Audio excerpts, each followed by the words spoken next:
Greetings and salutations, Dopey Nation.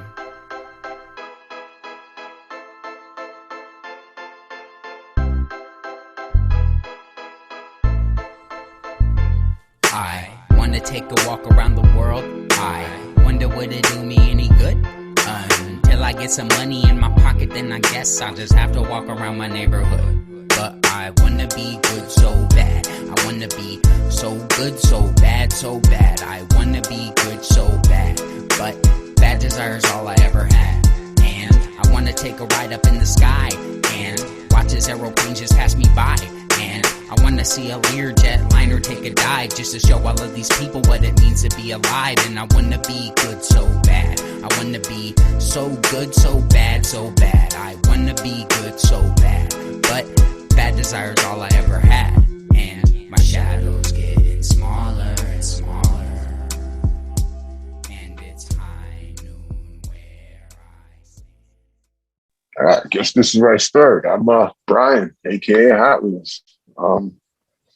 Born August 13th, 1980, which makes today my birthday if you're listening in the future or on YouTube or whatnot, which also makes it Friday the 13th, which kind of made all this stuff culminate into a speaker meeting that when asked, supposedly in 12-step programs, when they ask you, don't say no. So sponsors have told me this is not a 12-step program, but somebody asked, and I figured my story might help somebody, so I don't say no. And my story would probably be a lot different than most of the ones you hear because it involves a lot of relapse, a lot of clean time inconsecutively. Like, it's just a clusterfuck. And I used to think, who the hell could this possibly help? But like, I personally know a couple people that like my shenanigans, even though I can't follow like good advice, apparently I give pretty decent advice. I'll stop going down that road because it's inflating my ego, sort of. And so let's see. I think it was Alice in Wonderland that said, "Let's start this thing in the beginning, go through the middle, and come out the other side." Fasten your seatbelts, please. Yeah. So I'm a 41-year-old Caucasian white male that grew up in like pretty much picture perfect suburbs of Chicago. Okay, in my work mind, like there was nothing wrong with the way I grew up because like I didn't know any better, and I don't think it was that bad. Like my parents just got divorced when I was 3, and I think the only negative consequences that had was like it allowed me to play parents off each other, and just there was more time for mischief and the handoffs and stuff. Anybody that has divorced parents like knows exactly what I'm talking about. So anyways, the fun actually starts kind of early. I used to think like I was some kind of late bloomer until earlier today. I was making a bullet point thing. Like, when did it start? What did it do? And one was my first drink. And like, I had to do the math on it. I think I was 4 and drank a cup of Baileys with my dad that he gave me. Like, because I remember from that point on asking for the adult chocolate milk that tasted so good and made you feel funny. So yeah, like I didn't that was my first drink was at 4, and then I like took a break because I really wasn't into like, you know, it's kind of hard to be an alcoholic when you're 4 and shit. So my addiction manifested itself in other ways, which I like clearly started seeing when I was jotting this stuff down earlier.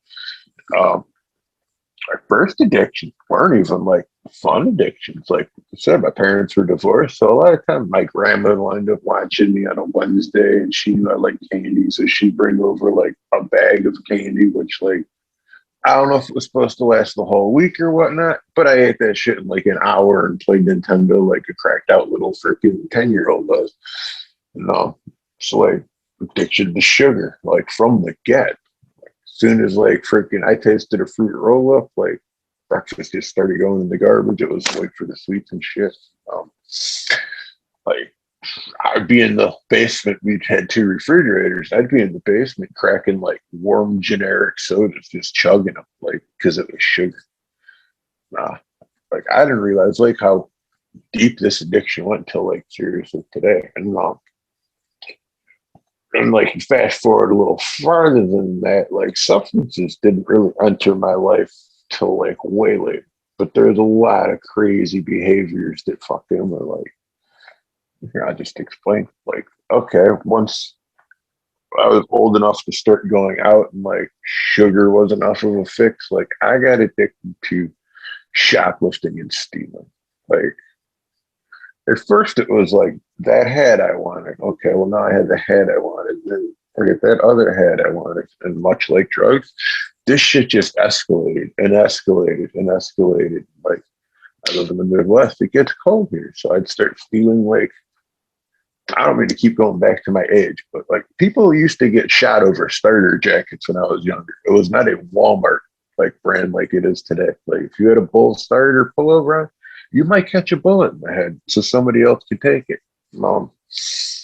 So I started stealing those from Kohl's and came down with like a master system. I would like go in the store and sometimes leave with like 5 or 6 jackets at once. And like I said, it escalates towards the end. I was doing like shit like that, going outside and like throwing the shit in the garbage. It was almost just to see if I could get away with it. No, and I did for years and years and years, like till that got bored. And then like sports kind of entered my life, which may seem like a healthy thing, but like I'm an addict, and when something makes you feel good, I abuse the shit out of it.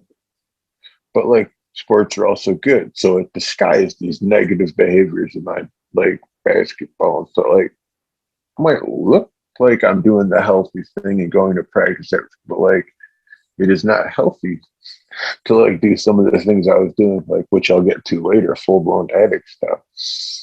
But like I was playing my sports addictively, but it was also keeping me out of trouble. And like at this point, I've made it to like high school without ever touching a drug. Like I don't want to say I was straight edge, but like all my other friends had like smoked pot and I didn't. And like I just said, I kind of looked down on them before. Like, whoa, you smell like a freaking dirty burned skunk and you're doing drugs. Like, little did I know, ha ha ha, future has plans for BC. Um, but yeah, so like all freshman year going into school, this is kind of like, I don't know, kind of the gift and the curse at the same time. We had these really expensive, some of you probably remember the TI-80, whatever calculators in high school. And one of my friends like stole one. He's like, hey man, I know you wanted one of these. What do you give me for it? It's like, I got a switchblade I'll give you for it. So like we did that, and like never in a million years, I think he'd still be carrying a switchblade around like 3 days later in school. And I had gotten called to the office, and the police were there, like the Prospect High School liaison, and I was dead to rights. Like, so I told them what happened because I'm the kind of person that like I'm shifty and I'm scummy, but when you bust me, you got me. All right, I'll tell the truth. You got me. Like, so like I asked and I told them, yeah, I traded Michael a pocket knife for a calculator, in which case the Prospect High School police officer like opened her drawer and went, opened the switchblade and was like, this one, and stuck it in her desk. And I was like, yeah, okay, this ain't going good. Mind you, both my parents are out of the country at the time. So like, this isn't like some kind of slap on the wrist type of stuff I got caught for and got some detention. And it was like about expulsion and like being arrested and possibly catching like some time over it. And then like I was praying. I remember that. Praying. God, if you get me out of this one, I'll do anything. And then all of a sudden my football coach appeared. And like they asked me, do you still want to play football? Like, I'm not a genius. And I don't know where they're going with this, but I knew at that point the only answer in time was yes. So I don't know what strings they pulled or like what my athletic ability got from, but I didn't get expelled. I still got suspended. And that was when I first picked up like, hmm, I got this little gift where like if the school gets something out of me, I can kind of circumvent rules for the school being a two-sport athlete, collecting varsity learning stuff.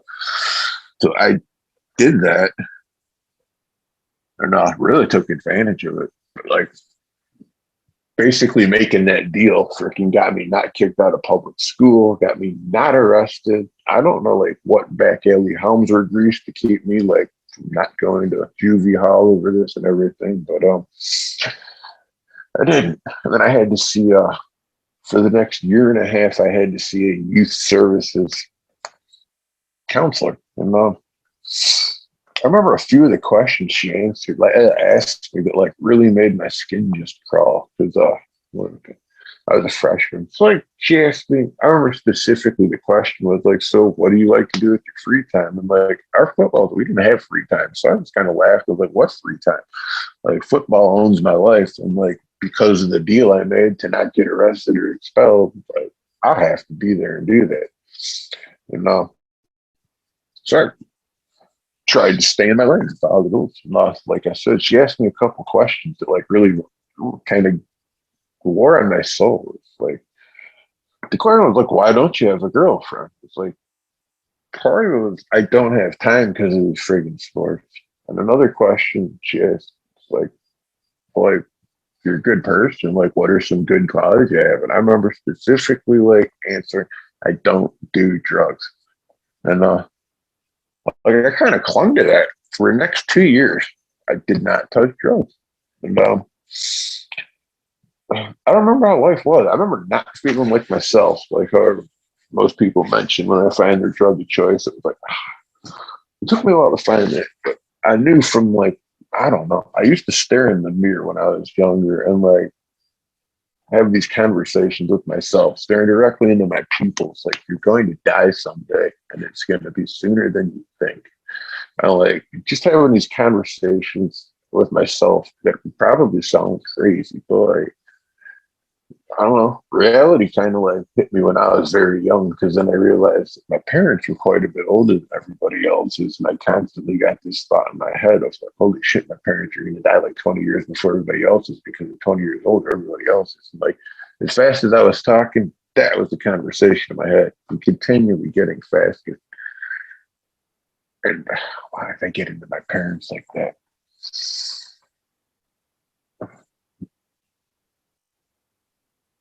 So I guess that's kind of when drugs and alcohol came into play. So I probably had to be about 17, and we were over at one of my friends' houses for lunch in high school. And said, somebody was like, want to go upstairs and smoke some bonds? And like, they weren't talking specifically to me, but I was with the group and everybody went upstairs. So I followed them upstairs. Then we went in the attic and like I wasn't paying attention. I was just listening to like whatever. I think it was actually Morbid Angel, Altars of Madness, like sitting there with some rocking out. No, all of a sudden there it was in my face. It came from the left, big red tube. Um, this is how fast it like went with my contemplation. It was handed to me. I was given a lighter, and I don't know if I said it out loud or not, but my brain went, I guess I smoke pot now. Like that fast. And from that point on, I was borderline damn near a daily pack smoker. And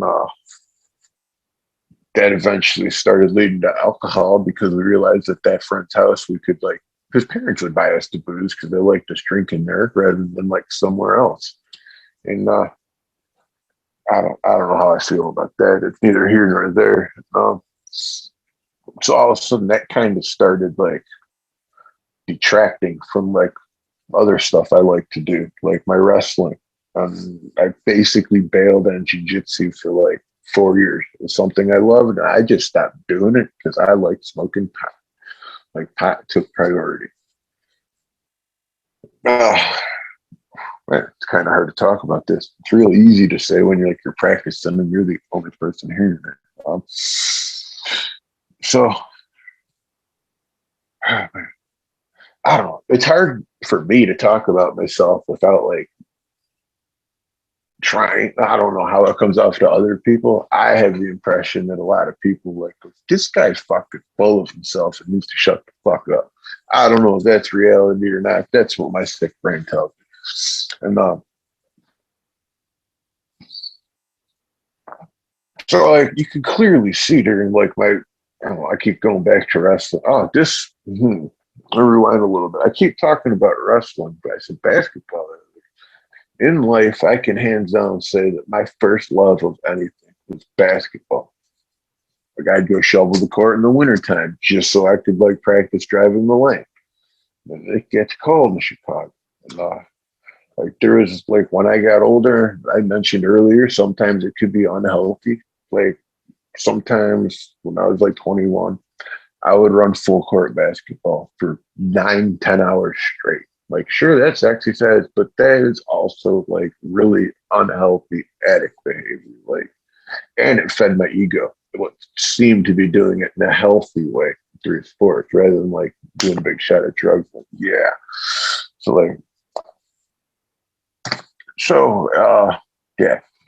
So I started talking to like a different group of people that I knew through football in like high school. Like my plan was to play basketball in high school. There's no doubt in my mind, like a Division II school would have like easily freaking wanted me there. I think I probably could have rode the bench in a Division I or played at like a smaller school. Like, but it was really easy for me to dunk on basketball from a young age. I'm only like 6'4", and so like I'm walking down the hallway, and somebody I knew like literally grabbed me and pulled me in the wrestling. Okay, whatever. I like what really like made this like such a freaking. I wasn't all that into wrestling because you could only do it in one grade in junior high, and I went undefeated and won conference in that 1 year. So like our football team sucked, and it occurred to me that like in wrestling, it's kind of a one-on-one sport. If I lose, I can't like turn around and go, it's because Bobby didn't pass me the ball or he missed 2 free. It's all on me. And like you can also be on a team that sucks and still be good. I was like, all right, I'll roll with this one. Like, and being that good, like the coach kind of let me. Well, he let me walk on water. To be honest with you, like I could do no wrong. And it was a blessing and a curse. But like, it's like right then was when I started realizing like how willing I was to like just throw things away to please another person or do something else. It's like, man, I didn't want to wrestle. I still wish I would have played basketball, but instead, like I wanted to please these other people that wanted me to wrestle so bad. Like, oh man, like I'll have friends if I do that. And that was the beginning of a lot of things, like of people pleasing mainly. And so you go somehow I managed to quit football and not get arrested and all that at some point here by the time I was a junior, which was great. And but the drugs like hadn't really kicked in that year. At this point, I was like drinking on the weekends, which I don't know. I think it's you can't see I'm air quoting normal for high school kids. Probably have a few drinks and smoke with them. No, finally, like senior year, it was this is a pivotal one. I don't know. Whatever, senior year doesn't matter. It was my 18th birthday, ironically enough, and here I am speaking on my birthday. And so we got all drunk at my buddy's house, and my other friend Joe, you ever tried cocaine? I said, no.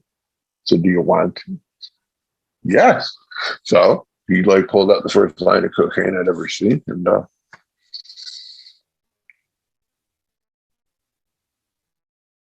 I snorted it. I kind of felt like I don't want to bring God into it because God had nothing to do with it. But I snorted that line and like I don't know if everybody heard me in hell. I went like that and said out loud, "Oh no, this is going to be bad," and it was. For well, here we are. But cocaine was the first one to really get my goat like that.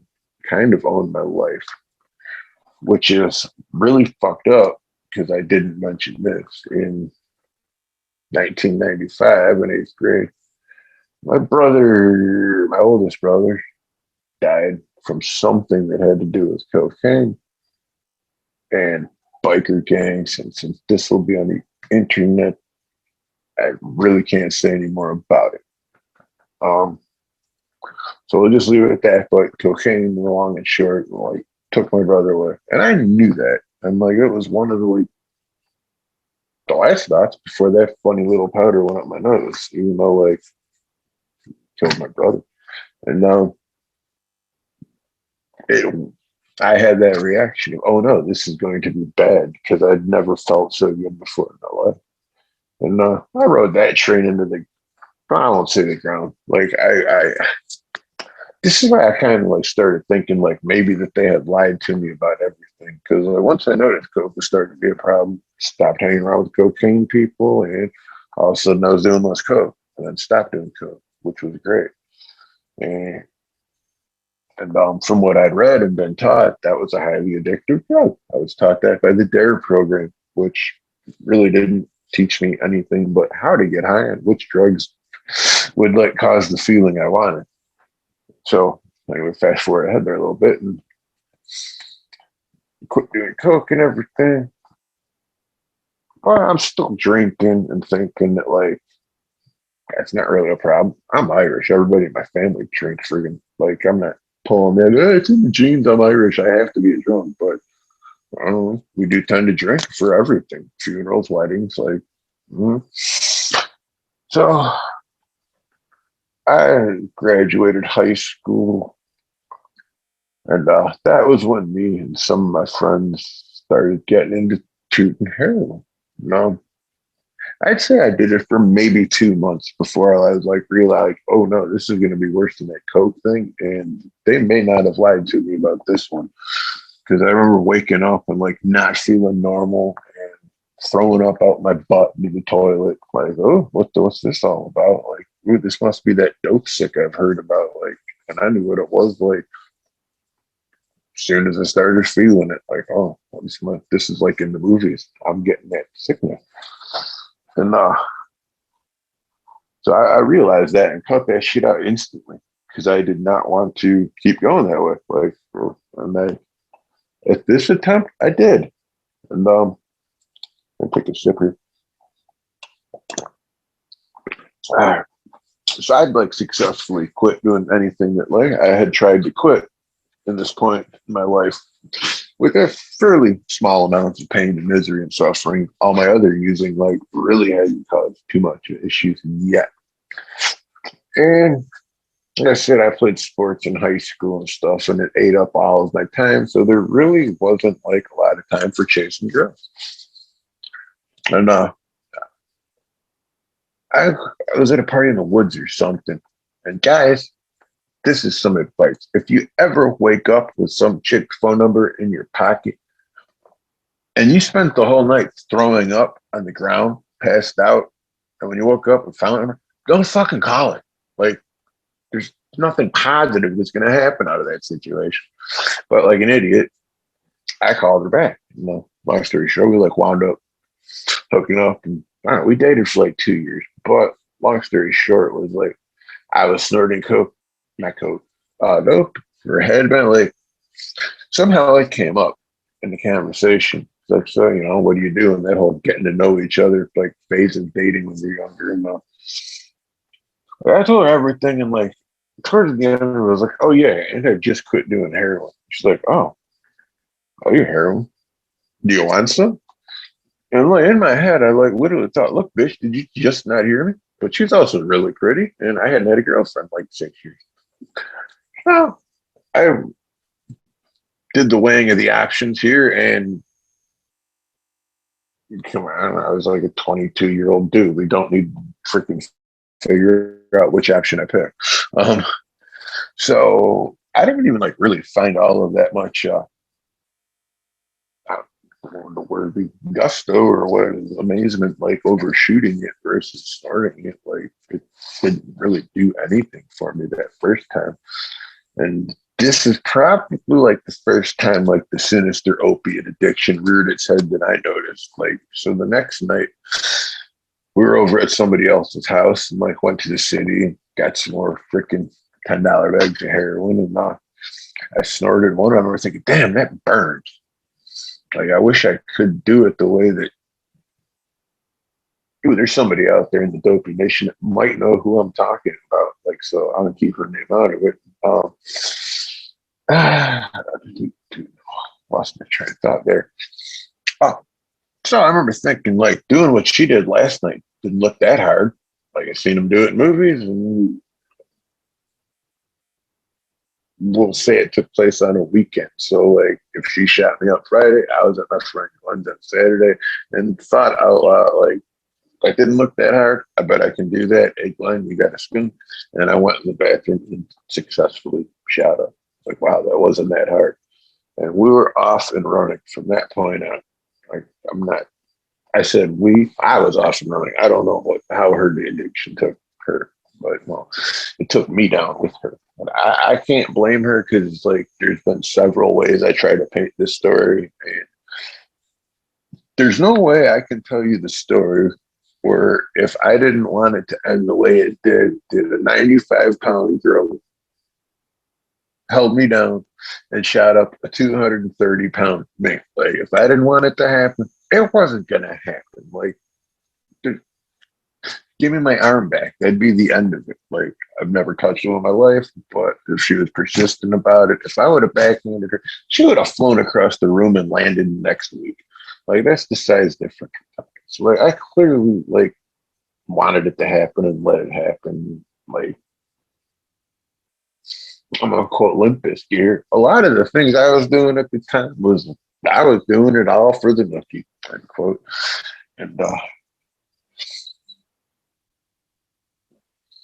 sorry. It's like sometimes I still think about her and like I don't want to like have any kind of relationship. We never really broke up either. We kind of like went our separate ways one night and didn't know what we were going to do with our lives. Like never saw each other again. It was kind of oddly bizarre.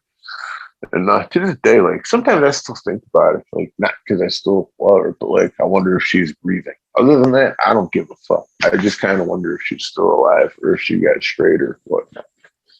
And, that's as much space in my head as I'm willing to lend her or let her take without paying for it rent wise. It's like moving past her. I went on to rehab. Yeah, my first rehab because I didn't start shooting dope until I met her. So I went to my first rehab with the thoughts of like, oh, you know, my problem is this particular substance. If I stop doing this one substance, like life will be great. You can go back to normal. And I didn't really realize how wrong I was for quite some time after that. Like I had counselors like literally laughing in my face when I told them, yeah, but my problem is not booze, it's heroin. And like they just would laugh like young cat don't get it. Eventually he will. So I went to that rehab like a few times. And I think it was actually pretty quality rehab. I just wasn't hearing what they were trying to tell me at the time. Like it just wasn't the time for it. Then I wound up going to a different city in an attempt to get off heroin, which like it wasn't what do they call it? Geographical. I didn't think I was gonna move and get clean. Like I clearly like I can do that in a second. But in Illinois, there's like this one rehab that's like pretty well known. It's like not a chain. They got a couple of them.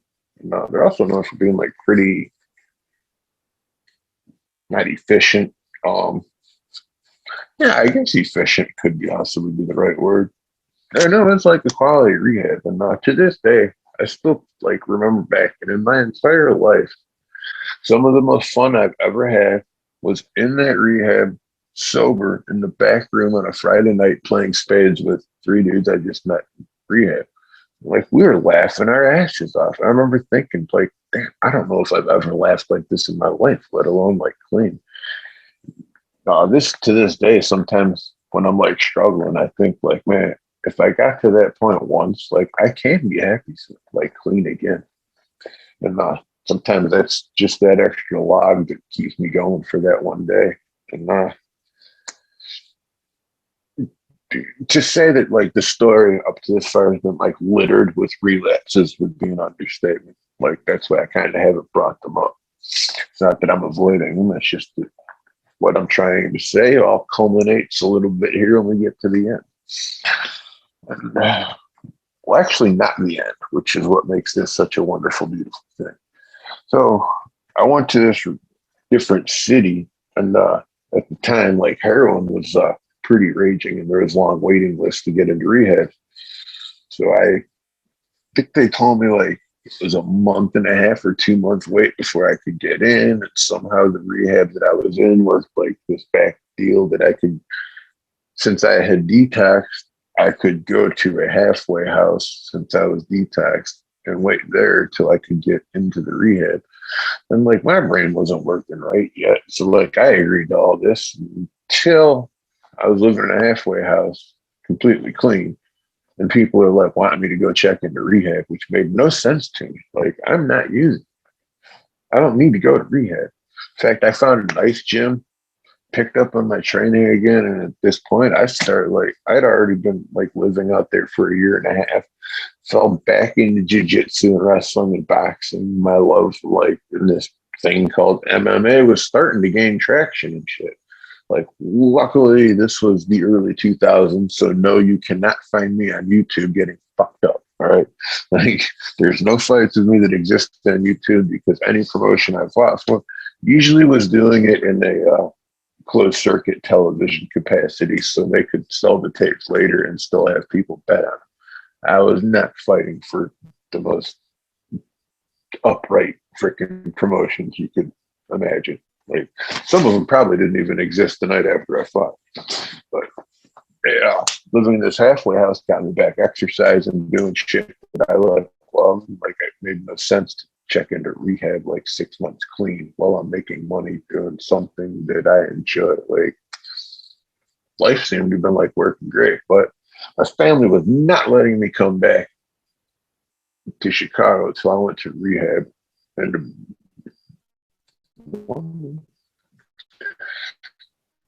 the part that like figured into me like making this decision was I didn't like live in oh man, the nicest part of Rockford. It was heavily gang infested, and the second I walked outside, you could see me from a mile away. Like I don't know, there's no way to dance around. I was probably the only white person in a 5 mile radius. Like I lived on the wrong side of the river. So like living with my fighting coach in his halfway house, like kind of really freaking damn. And that was when I really like it wasn't gonna pass. Like enough time wasn't gonna pass for the family to be like, oh yeah, come on back home. Like, okay. Like no, they were still firmly in you need to go to rehab. So I did it. And, like I said, it was a great rehab and everything. And when I got out, like the next step was to go to a halfway house, and I wanted to come back around where I lived. So they gave me the list of halfway houses, and like I blindly picked one. Literally went Chicagoland area. I picked that one. So like the day I get there and I moved in, I blindly picked a halfway house that was probably a quarter mile from the corner that I used to buy heroin. Like just I don't know what the odds of that are. They're probably not very good, but it happened. And like I would go places alternate routes. Like I would go south if I needed to go north to like go around the block to avoid this. Like I'd go to the other end of the street, make a right instead of the left, and like ride the bus halfway around the city to get to a meeting so I wouldn't have to go any closer to like where I used to go. And eventually that didn't work. Like one day I walked out of the house and I walked on, and like I made the left instead of the right. So I was like getting high time. I really had nothing going for me either. Like no girlfriend. There was like really no fights happening in Chicago, not that I could find. I was not going back to school. And, to live in a halfway house, you needed to have a job. And I was just like walking down the street, looked up, saw the military recruiting station. Oh, they pay decent. They're always hiring. They ain't going to say no. Like, I'm not dumb. I'll probably get a good job. I'm physically in shape. Like, so it pretty much covered all my bases. And I went in, talked to the recruiter. It was like, basically, when can I leave conversation? No. So, of course, that set some red flags off. He thought I was running from something, which I kind of was, like addiction. But, like, they were thinking like I was running from, like, warrants or I robbed a bank or something. No, I wasn't really. I just wanted to get on with life and do something positive because all the rehabs, relapses, I still learned something from everyone. Like, so if you relapse, it's not the end of the world. People just dust yourself off. It's not that easy. But if you did it once, dust yourself off, get back to the horse. If you need to pet it for a little while before you get back on, okay, just do it safely. Like, you can't recover if you're dead. It's kind of going to be the gist of my talking tonight. No. So living so close to that dope spot in the city, like, kind of transformed my life in the sense. Okay, I found that the recruiter and thought, like, all right, I'm off to California. I'll be like that. I was in the Marines. It's a job. This, that, the other thing. So you need to take. I never took SATs or the other ones in high school. So the military kind of wants to get a gauge on like how intelligent or unintelligent you are because it helps figure into like what job you might get in the military. So I went and took. I believe it's called the ASVAB, and I went and took it. And I remember some of the questions on it and be like, I remember I used to know how to do this, but I don't remember. And I did like really bad on the first one they let you take. It's called the mock ASVAB. So you get to take it once, see how bad you are, and then like maybe study and do it again. And what really whipped my ass was the algebra. I was never really good at math in high school. I think I took algebra 6 different times before I passed it. And so I went, took the fake one, and like I did relatively bad. Like I barely qualified for infantry, and I think you qualify for infantry by putting your name on the paper and saying, "Yeah, I want to shoot a gun." And, so I like bombed the first one. Like, of course, the recruiter laughed and was like, he put 07, I think it's 0600 on the paper. I'm like, I am not joining the infantry. Like when I take the real one, my test score is not going to be that. I knew algebra was the problem. So I found my college algebra book and studied the shit out of that for like a week before I retook the test. I retook the test, and my recruiter said to me, he's like, all right, I'll see you at the end of the day. Like, I didn't know what that meant. Didn't pay much attention to it. So took the test, fast forward, I called the recruiter, like, I need you to pick me up. I'm done. He's like, what do you mean you're done? You quit? Like, you sissy? Whoa, no, I didn't like quit. I am finished, sir. Like, done. He's like, I don't believe you. Like, give it to somebody that's wearing a badge that's important there. So I did. I kind of like, no, you're a recruiter. He's done. And like, you could literally hear the bullshit through the phone. Like, what's his score? I got 79. Like, nobody had scored that high in the state of Illinois in like 2 years. Like, you could hear my recruiter like picking the phone up off the floor, like, oh shit. Like just the way he talked to me started changing. So when I got to look at the job of the book of jobs, pick my MO, like he told me, ask if you've been arrested. This is kind of funny. It's the only arrest that like really has affected my life. He asked me if I'd ever been arrested and convicted of anything. And like, I thought I told him a few minor things of shoplifting and something else that was kind of relevant. And he's like, what's this possession charge? And the way it was written up was like just perfect. So it said like, Brian, shit. Yeah, okay. Brian, he was caught and arrested for possession of, and that was when it goes to the second page. And I'm like, as soon as I saw that, I was like, did I get arrested for something I don't remember? What the hell's going on? And I turned the page and it says underage possession of tobacco as a minor. I'm like, oh, okay. And I showed that to him. He's like, are you serious? So really shorten that story down. I feel like I've been talking forever. That disqualified me from one job in the book, like being an A. Like that happened to be presidential guard, which was the last page of the book. So he's like, you qualify for everything except the last page of the book. I was being A. I turned it back one page and went back. which made me a nuclear, biological, and chemical weapons specialist. I like the ring to that.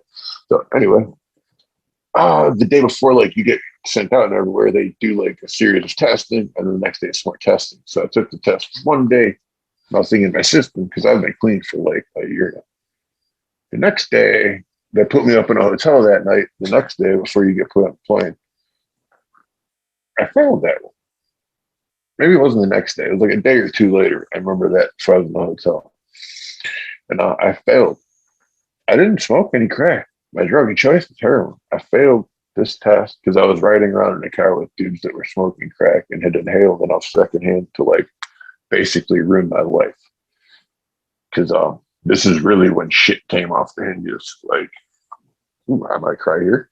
So that happened to me. And I know if you smoke weed and like failed the test, like it's 3 months you can retake it and then ship off. Any other hard drugs without them knowing, it's 2 years. I heard 2 years and just was like, that's it. That's the end of it. And like my drinking escalated like through the roof. Looking back, it was like I had a death wish. Like as much booze as I could all the time while like maintaining alcohol has never been a problem. Like it's been involved in every dumb thing that's happened in my life. So I mean, one night I stopped a bicycle with my face. That wasn't very good.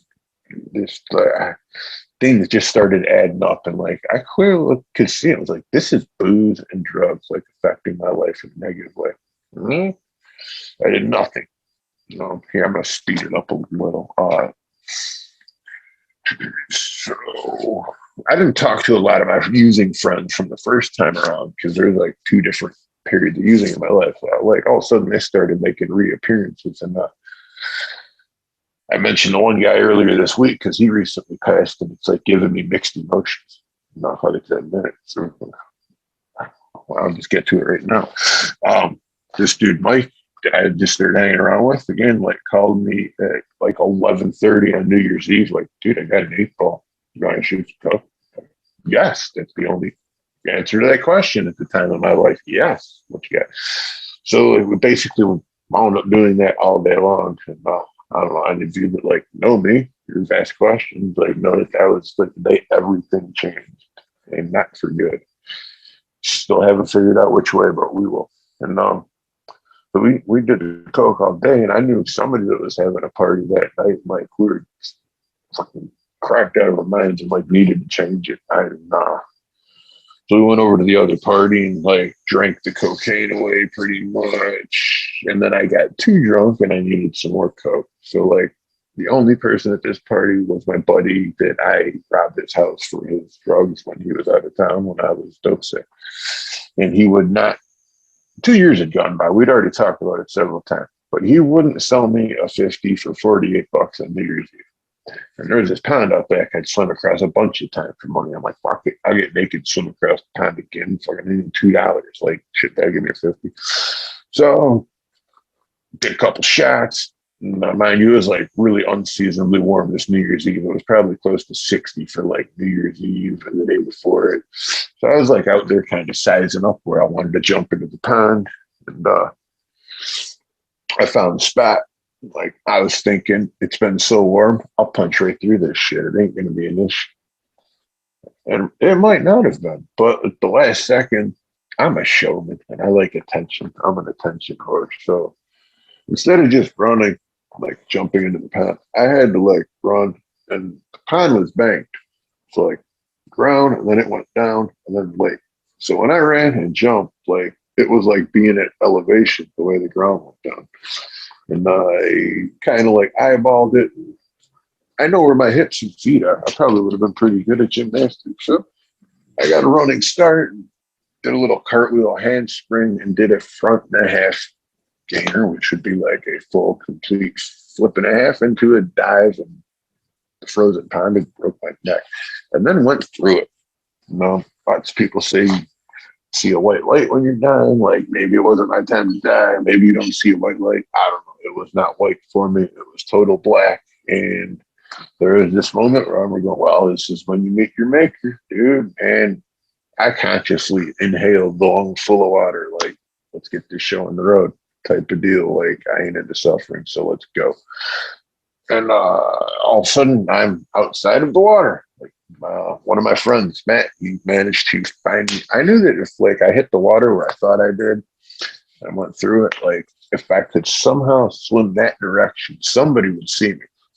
As long as I hit straight. If I didn't hit straight, they're never going to see me, and I'm fucked. Which case I'd be fucked anyway. But he found me and pulled me out. He may have done more damage than whatever. That's neither here nor there. Like he legitimately saved my life. I know. Like my hands worked before that, and I don't know why they didn't work after that because I dialed 911 and smoked a joint while I was waiting for the ambulance because I, being such a friend, didn't want any of my friends to get in trouble for what just happened. So I told everybody they could go back inside the house. Like all the EMTs thought my friends were assholes and deserted me. I was like, no, man, I told them to go back inside. They don't need to get in trouble for this. Like that was just a different conversation. So next broke, and I kind of pretty much like ended anything I was doing at that point in life. And I found a lot of my personality and like who I was directly tied to me physically being me, 6'4", 230-pound me. Now none of that shit mattered, just me and my wonderful personality. You know? Which I've developed quite a bit since then, I must say. Like I'm not afraid to talk to people or look people in the eye anymore. And I wish I had like figured all this stuff out before I broke my neck, but whatever.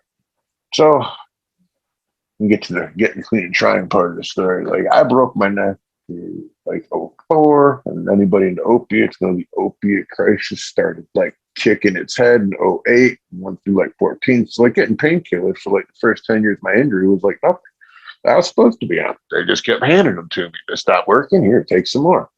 And like I never really thought of it as an issue until they cut me off. And then it was right straight back to what I knew. Didn't even think about it like back in heroin. And I really have a problem with it at first.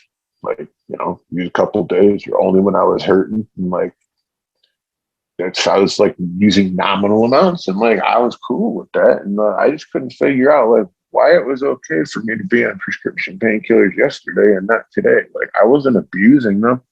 I was taking them as prescribed. Like, not that it's an excuse or anything. I don't think I was being overprescribed.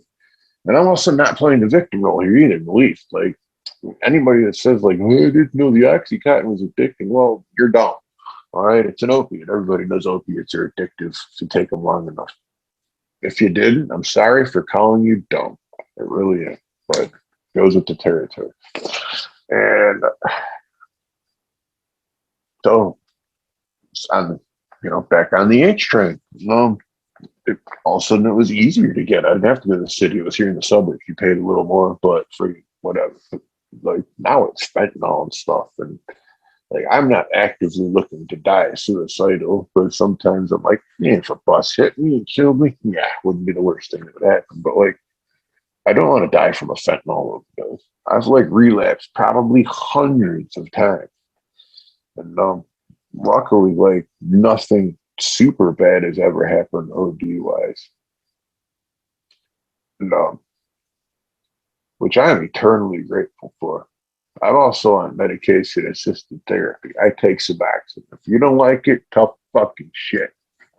It might save somebody's life, if not yours. So I got on that, and it's probably saved my life a time or two because I'm sure it's taken frickin' the lethality of fentanyl out of the equation for me a few times, and I just woke up in a weird spot later. No, but I realize I'm still breathing, which is great. So it's like, well, I, I don't know. I don't know. I'm still stuck in the God thing and like a lot of stuff about 12-step programs. Like right now, I'm getting a lot more of my recovery from the dopey meetings than I am from a 12-step program, even though it is kind of almost loosely a 12-step program. But it's like way more open. And I love all you guys because no matter like I come in here and say like the most insane fucked up thing in the world, and like I have even once, and like no, you can be like, you're weird, man. Like, that's fucked up. Like, yeah, it's like, I did that too, knucklehead, and I shut up. Like, so I'm like really happy that this like little alt recovery thing happened because But me and my relapse history, like there's a lot more clean time than relapse. Like I'll get 2 months and then go out for a day. I get 6 months and go out for 2 days. And like I'm not recommending this. This is not a proven, but it's better than me using every day. And it's like not an excuse for me to use. I don't want it to come off as I'm endorsing drugs. I want it to come off as if you relapse or have relapsed or are on the fence about it, it's not the worst thing that could possibly happen. It's you dying, in which case you don't get another chance to do this. That's why my phone number's on Dopey. So anybody that hears this, if they got nobody else to call, you got one more phone call that you probably didn't call yet if I don't know you. So come on, what's the worst that can happen? No, nothing actually happened.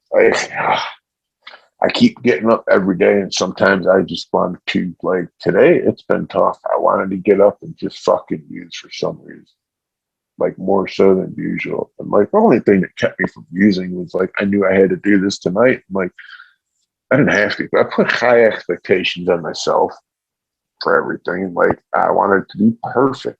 I know it's not perfect. I probably didn't even talk about most of the stuff I want to come across. Uh, I also think I probably grazed across some stuff that, who knows, like it might have been exactly what one of you needed to hear at that point in time because nobody knows what's going on in other people's heads. I've like learned that the hard way. My friends saying that they're doing fine and they go home and commit suicide. Like those are the type of things that I couldn't take anymore. Like addiction is just not about using or not using. Like, what am I trying to say here? Like, yeah, I am clearly that A word, even if you take away like the feel good substances. And I didn't understand that in the beginning. No, I can't deal with life. That's my problem. It's not friggin' heroin. It's not funny substances. I am freaking fundamentally inept at how to deal with life on my own. Luckily, there's groups where I don't have to be alone. This one, them 12-step ones, which because they were, I will keep anonymous because that's what they would like in the back of the book. And yeah, I'm an asshole and stuff, but I respect the rules. And I get it. And I'm not getting off the calculator to do the math. I didn't start with my clean time. Part of the reason I was on the fence and whatnot was like, should I eat? Am I a person that should be sharing anything? Because I either have 49 or 51 days clean today. I'm breathing and I'm still here. And heroin's a hell of a fucking drug to kick. And I've had several friends literally go, you know what? I can't not do it. So I'm just going to do it until they're not here anymore. They're not here. And it hurts. And like if you use that particular drug, it's not a matter if you die anymore. It's when you die from it. Like that's just not fair. It's not fair for us to use it or the families of people. And I've heard so many like broken souls talk about like how they've like lost all hope and stuff. And like as long as there's one breath left, like, you can come back and do it. Dave did it. Today's his freaking anniversary. 6 years with no freaking mind altering substances. And I've all heard his story. I was pretty much seems like on the same level as him. It's like he's been abstinent for 6 years. Like that makes me feel like there's hope for me. And there is. Like as long as I'm breathing and come back and like do these suggestions the way they're suggested in a book. And I haven't come up with a better program. If Brian does Brian's Anonymous, it's as fucked up as Novak's Anonymous. So it's kind of where it's like winding down there because, like I just said, I got about 2 months clean on my birthday right here. I don't know if I'm a day short. It doesn't matter because my sponsors got me working on today's the only day that counts, like kind of thing. So as long as make my head to the pillow tonight without using, today will have been a successful day. Actually, uber successful because I was afraid I would talk for 10 minutes and fucking like run out of gas and crash like a horrible airplane. And I feel like I've been talking forever. And actually, I have no idea how long I've been talking, but it feels like a darn hour. I'm like, I don't know. If I look and see how long in my head, it'll turn into like an added competition going, well, I haven't talked for this long. I'm going to go for an extra minute because that's the kind of person I can be. And I ain't trying to be that person no more. So, with the help of y'all and the help of something else, I don't know what the hell it is. I'm 99% sure I will rack today up in the clean book, and all the other days I accumulated at some point were from you guys and other people in meetings. It was nothing I did. It was, well, I mean, beside from not using work, that like it was all other people telling me what to do or the next best thing. Ryan, that might not be so good for you. Like I'll see something and like get so tunnel vision that like think that's the only way, and somebody will kind of be like, "Hey, you ever thought about it this way?" And it's like, "No, I haven't." And then I do, and like they are also correct. So there's like more than one way to skin a cat, as they say, and I think that is where I'm going to wind it down. It's like Bob Forrest says, "Stop dying, guys, stop dying," and it's been a pleasure to spend my birthday in a dopey Zoom room with you guys. I didn't check how many people because I didn't want to get intimidated or scared. But to spend my birthday clean on the internet with a bunch of people in dopey Zoom, I couldn't think of a better way. And thank you.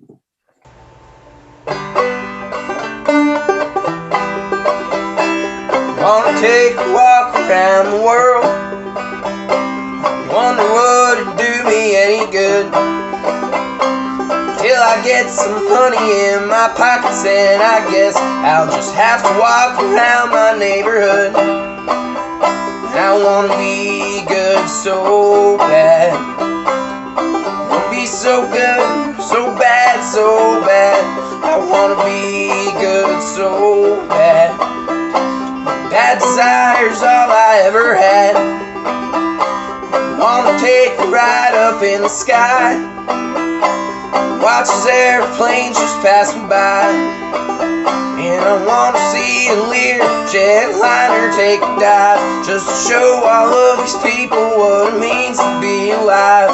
I wanna be good so bad. I wanna be so good, so bad, so bad. I wanna be good so bad. That desire's all I ever had. In my burned out basement listening to the dopey show. Home friends I had are on this little radio. I keep checking on my pulse because it feels like I might die. But the thought of straightening up sounds so much better when you're high. And I wanna be good so bad. I wanna be so good, so bad, so bad. I wanna be good so bad. That desire's all I ever had.